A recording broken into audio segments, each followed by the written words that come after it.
Welcome to another series, this time Tuesday tips for SSF. In this format I'm giving SSF related tips and tricks in hopefully a short video, and I'm planning to have them every Tuesday. Let's see if I can actually make that work though. So here is the situation. A lot of builds recommend you have jewels in your passive tree with life on them, plus another affix, damage over time multiplier, crit multiplier, maybe corrupted blood implicit, that sort of thing. You can of course loot a few hundred of those crimson jewels in tier 16 maps and hope to get lucky, but there are other ways too in Solo Self-Found. In this video I will show you how to get decent base jewels, then do very basic crafting, and ultimately you will hopefully end up with good jewels for your build. So how do you get these base jewels? Well, this isn't an exhaustive list, but there are a few ways to get them. The jewels with only the percentage max life roll on them, the vivid prefix. The easiest, I think, are divination cards. I personally scryed crystal ore onto Jungle Valley using the nameless seer, and whenever I run Jungle Valley, which is a lot, I drop tons of the endurance div cards, which I then return for vivid crimson jewels with just the life modifier on them. Another source for these jewels is the Shard of Fate, which is another div card which currently drops in Spire Lair. Finally, I have found a lot of vivid jewels when doing ritual. You can get them over there for tiny bits of tribute, typically between 500 and 1000 tribute.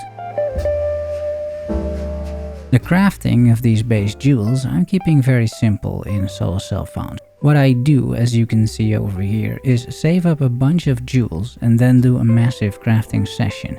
Ideally, you have a few builds in mind which could benefit from these, but it's not mandatory, I would say. I first use an Orb of Augmentation on all of them, followed by a Regal Orb, again on all of them. These are currencies I have plenty of. Now you are left with a bunch of jewels with percentage max life and 2 more modifiers. I either now slam it with an Exalted Orb, or I corrupt them, hoping to hit the Corrupted Blood implicit or maybe an Elemental Avoidance implicit. As Exalted Orbs in Solo Self-Found are rare, I am only slamming a few promising jewels. It will depend on the build what you consider promising, but in my case I tend to favor those with life and resist, life and crit multi or crit chance, or life and damage over time multiplier. Other rare modifiers like percentage max fire res also get the slam treatment. Every other jewel I corrupt using a Val Orb.